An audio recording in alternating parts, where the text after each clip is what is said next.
శ్రావణమాస శుక్లపక్షాన అష్టమి తిథి నందు కంసుడి చెరసాలలో వసుదేవసుతం దేవం కంసచాణూరమర్దనం దేవకీ పరమానందం కృష్ణం వందే జగద్గురుం అని మనందరం కీర్తించుకునే ఆ శ్రీకృష్ణ పరమాత్మ వసుదేవనందనుడు దేవకీ గర్భాన జన్మించిన కారణంగా ఈ రోజున మన హిందువులమందరం కృష్ణాష్టమిగా ఎంతో ఘనంగా పండుగగా జరుపుకుంటాము.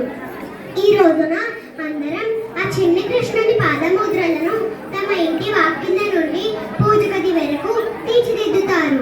అందమైన పూలతో రంగవల్లి కళ్ళతో ఆ శ్రీకృష్ణుని మందిరాన్ని అలంకరించి స్వామికి అభిషేకములు, అర్చనలు, హారతులు సమర్పిస్తారు. ముద్దుగా యశోద మొంగిటి ముత్యము వీడు అని అన్నమాచార్య ఎంతో భక్తిగా చెప్పారు కదా.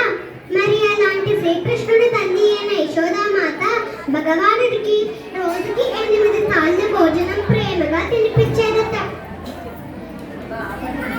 ఒకసారి గోకులాన్ని ప్రకృతి ప్రళయం నుంచి కాపాడే క్రమంలో శ్రీకృష్ణ భగవానుడు తమ ఎడమ చేతి చిట్కన వేలితో గోవర్ధన పర్వతాన్ని 7 రోజులు ఎత్తి పట్టుకున్నారట.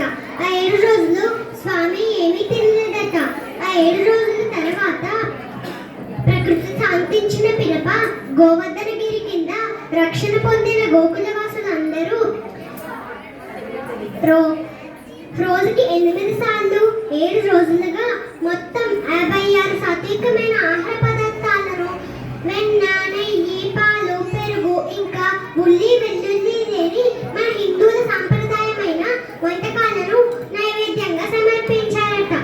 అలాగే మనం కూడా సాత్వికమైన ఆహార పదార్థాలపై ఒక చిన్న తులసి దళం గుంచి నైవేద్యంగా సమర్పించాలి. జో అచ్యుతానంద జో జో ముకుంద లాలి పరమానంద రామ గోవింద అని స్వామిని లాలిపాటలతో సేవించాలి. మన అందరం ఇంత ఆనందంగా ఉండడానికి కారణమైన ఆ శ్రీకృష్ణ భగవానుని రోజు ప్రేమగా సేవించుకుందామా? శ్రీకృష్ణ పరమాత్మ జన్మదినమైన కృష్ణాష్టమి రోజును ఎంతో ప్రత్యేకంగా వేడుకగా జరుపుకున్నాం కదూ. అందరికీ కృష్ణాష్టమి పండుగ శుభాకాంక్షలు.